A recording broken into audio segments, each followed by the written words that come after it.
Caros amigos, bem-vindos a mais um episódio de Hoje no Mundo Militar. Neste vídeo falaremos sobre um parecer feito pelo Brasil e enviado para a ONU, cujo objetivo é abrir o caminho para a visita de Vladimir Putin ao nosso país, apesar do líder russo estar sendo procurado pelo Tribunal Penal Internacional por crimes de guerra. E se ainda não está inscrito no canal, inscreva-se já e acione o sino das notificações para não perder nenhuma novidade. Segundo uma matéria da Folha de São Paulo, em novembro de 2023, o governo Lula elaborou um parecer que foi submetido à Comissão de Direito Internacional da ONU com uma longa série de argumentações jurídicas que poderiam facilitar a vinda ao Brasil do líder russo Vladimir Putin, apesar de ter em seu nome um mandado de prisão emitido pelo TPI, o Tribunal Penal Internacional. Mas que mandado de prisão é esse? Como esse tal parecer do Brasil pode impedir a sua execução? E por que o governo Lula estaria tão interessado em receber Vladimir Putin no Brasil, apesar do mandado do TPI?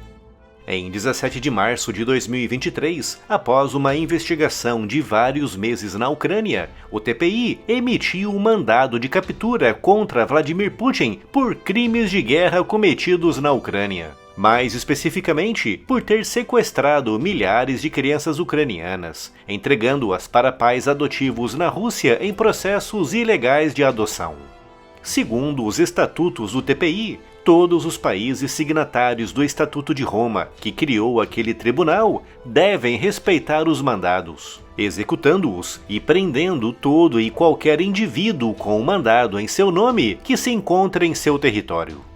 Como o Brasil é um membro fundador do TPI e como o nosso país incluiu na sua Constituição um artigo que nos obriga a respeitar aquele tribunal, incluindo, é claro, os mandados internacionais de prisão, se o líder russo vier ao Brasil, o nosso país é obrigado, pela nossa Constituição, a dar voz de prisão a Vladimir Putin.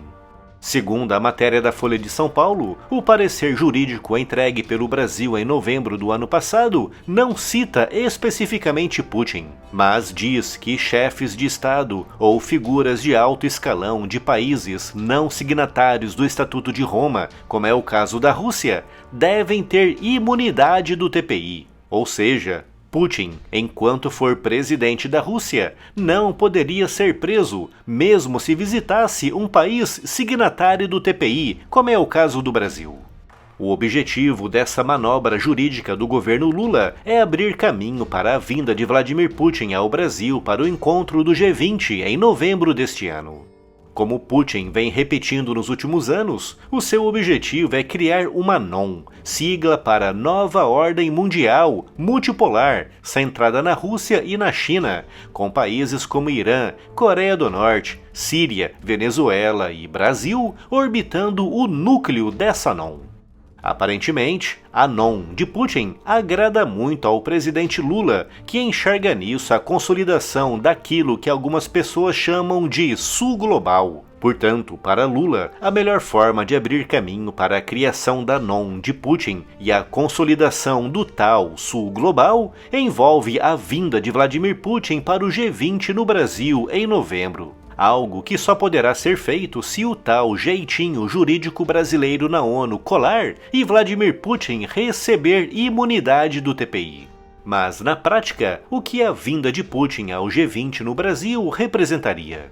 O grande beneficiário da vinda de Putin seria a esquerda mais nacionalista e radical, que habitualmente aceita todo e qualquer discurso que tenha um toque de anti-americanismo. Mas, tirando esse segmento da esquerda, outros segmentos menos radicais dessa vertente política e, principalmente, aqueles que se identificam mais com a direita, acabarão por encarar isso como uma tentativa de Lula em se afastar do Ocidente, representado pelos Estados Unidos e Europa, e correr para os braços do Oriente, representado pela Rússia, China, Irã e Coreia do Norte.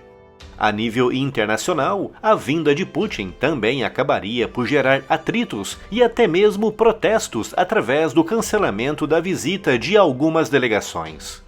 Por exemplo, após as recentes declarações do presidente francês Emmanuel Macron, que classificou a Rússia de Putin como o país a ser urgentemente derrotado, seria estranho imaginar Macron e Putin se sentando na mesma mesa do G20, o que acabaria gerando um mal-estar desnecessário com o Brasil, principalmente após a bem-sucedida visita de Macron ao nosso país. E o mesmo poderia acontecer com outros grandes apoiadores da Ucrânia, incluindo os Estados Unidos e o Reino Unido. Portanto, haveria o risco do G20 se esvaziar, resultando em um encontro com pouca força e que acabaria afetando negativamente qualquer boa agenda apresentada pelo Brasil. Basicamente, seria visto como um jeitinho jurídico brasileiro para emplacar a non de Putin e o conceito de sul global, e uma tentativa de Lula em reforçar agendas anti-americanas através de uma demonstração pública de agrado a um homem que é procurado internacionalmente por crimes de guerra cometidos na Ucrânia. Siga as notícias e as novidades do mundo militar também no Spotify. Conteúdos novos em formato podcast todos os dias. Siga-nos por lá e leve o conteúdo do canal para onde você for. É só clicar no link que está aqui na descrição.